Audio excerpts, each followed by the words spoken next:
त्रिंशत् सर्गः रावणानुनयः। स तां पतिव्रतां दीनां निरानन्दां तपस्विनीं साकारैर्मधुरैर्वाक्यैर्न्यदर्शयत रावणः। मां दृष्ट्वा नागनासोरु गुहमानास्तनोदरम् अदर्शनमिवात्मानं भयान्नेतुं त्वमिच्छसि। कामये त्वां विशालाक्षि बहुमन्यस्व मां प्रिये सर्वाङ्गगुणसम्पन्ने सर्वलोकमनोहरे।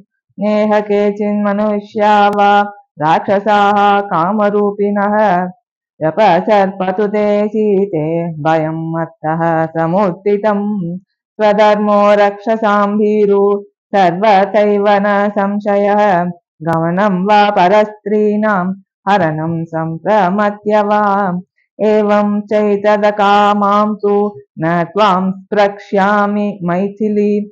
कामं कामशरीरे मे यथा कामं प्रवर्तताम्।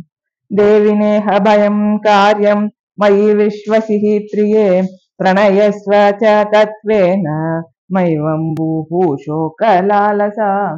एकवेणीधरा शय्या ध्यानं मलिनमम्बरम् अस्थाने अप्युपवासश्च नैतान्योपायिक विचित्राणि च माल्यानि चन्दनान्यगरूणि च विविधानि च वासांसि दिव्यान्याभरणानि च महाराणि च पानानि शयनान्यासनानि च गीतं नृत्यं च वाद्यं च लभ मां प्राप्य मैथिली। श्रीरत्नमसि मैवं भूः कुरु गात्रेषु भूषणं मां प्राप्य हि कथं नु त्यास्त्वम् अनर्हासु विग्रहे।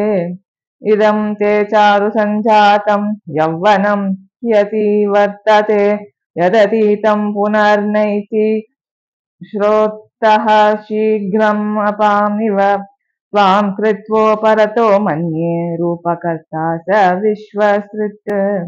न हि रूपोपमा त्वन्यां तवास्ति शुभदर्शने त्वां समासाद्य वैदेही रूपयौवनशालिनी। कः पुमानतिवर्तेत साक्षादपि पितामहः यद्यत् पश्यामि ते गात्रं सीतांशु सदृशानने तस्मिन् तस्मिन् चतुश्रोणि चक्षुर्मम निबध्यते भव मैथिली भार्यामि मोहमेनं विसर्जय।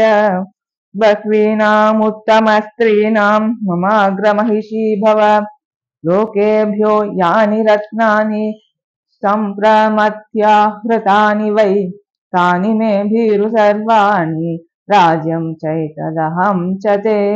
विजित्य पृथिवीं सर्वां नानानगरमालिनीं जनकाय प्रदास्यामि तव हेतोर्विलासिनी। नेह पश्यामि लोकेऽन्यं यो मे प्रतिबलो भवेत् कस्य मे सुमहद्वीर्यम् अप्रतिद्वन्द्वमाहवे। असकृत्संयुगे भग्ना मया विमृगध्वजाम् अशक्ताः प्रत्यनीकेषु स्थातुं मम सुरासुराः। इच्छया क्रियतामद्य प्रतिकर्म तवोत्तमम् सप्रभाण्यवसज्यन्तां तवाङ्गे भूषणानि च।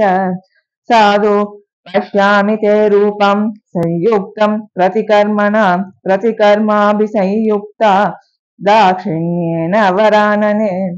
भुङ्क्ष्व भोगान्यथा कामं पिब भीरुरमस्व च यथेष्टं च प्रयच्छ त्वं पृथिवीं वा धनानि च। रमस्व मयि विश्रब्दा धृष्टमाज्ञापयस्व च मत्प्रभावाल्लम्लन्त्याश्च ललन्तां बान्धवास्तव। हृद्धिं मामनुपश्य त्वं श्रियं भद्रे यशश्च मे किं करिष्यसि रामेण सुभगे चिरवाससा। निक्षिप्त विजयो रामो गतश्रीर्वनगोचरः प्रतिस्तण्डिलशायी च शङ्खे जीवति वा न वा।